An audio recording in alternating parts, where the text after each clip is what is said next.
Hunting had always been a passion of mine, something I'd been into as long as I could remember. Even after getting married, I didn't go as often, but giving it up entirely was never on the table. My wife didn't mind as long as it wasn't excessive.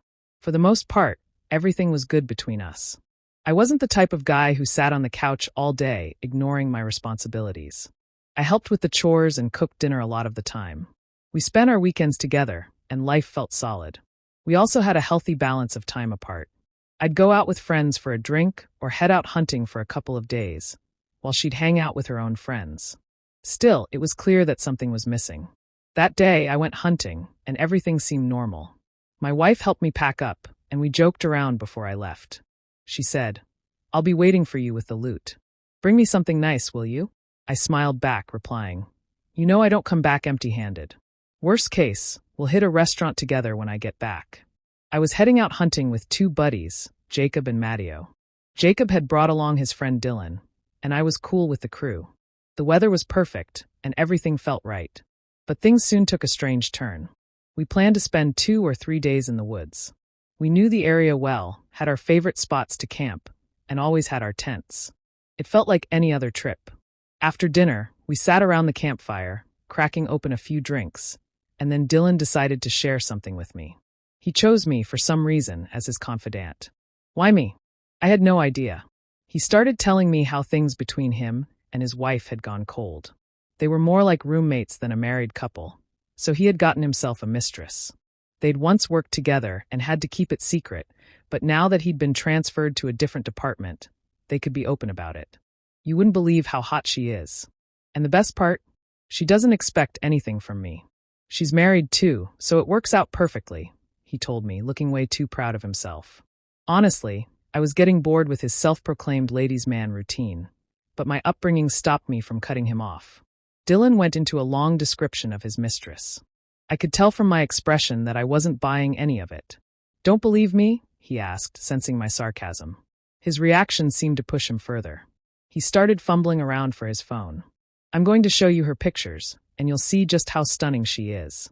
Eventually, he pulled it out, scrolled through it for a moment, and handed it to me. When I grabbed the phone and glanced at the screen, every emotion hit me all at once. Anger, shock, confusion, and a bitter sense of betrayal. There, right in front of me, were photos of Olivia, my wife, in a semi-nude state. I was frozen, the phone clenched in my hand. My mind couldn't process what I was seeing. I couldn't even hear whatever nonsense Dylan was babbling on about. Before I could think, the phone flew from my hands and into the fire. Dylan started yelling at me, rushing toward me in a fury, but ended up crashing into the tent instead. I wasn't about to fight him, but his aggression was hard to ignore. His phone, though? It was clearly beyond saving now. Jacob and Matteo jumped in, pulling him off me, trying to defuse the situation. It took a few moments, but when Dylan finally realized whose wife he'd been messing with, his anger started to fade. "But how was I supposed to know it was your wife?" he stammered, trying to cover up his panic. It came off sounding pathetic. I told him, with all the calm I could muster, that if he came anywhere near me again, he'd lose more than just his phone. My friend stepped in to take him away, and I spent the rest of the night sitting alone by the fire, my mind spinning. By morning, we packed up and left. After what had just happened, how could I possibly continue the hunt? When I got home early, Olivia was shocked to see me. "You're back already? What happened?"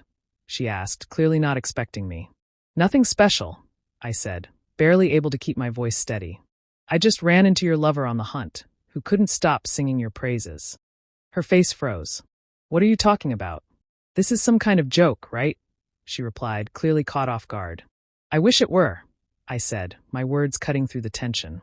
"But I'm being more honest than I've ever been." She stayed silent, just listening. Finally, after what felt like an eternity, she spoke. Her voice was shaky. "So what now?" "Now," I said, my voice cold and firm. "It's over. We're getting a divorce. I don't need a wife like you." Her face twisted in disbelief. "Just like that? You're going to erase everything we had, everything we built?" she asked, her voice trembling. "Yes," I replied. "You erased it when you took a lover." Without another word, she went to another room and shut the door. I guess she thought I'd have a change of heart, that I'd feel sorry and back down. But in that moment, all I felt was a cold emptiness. I didn't want to see her or hear her. I just wanted her out of my life.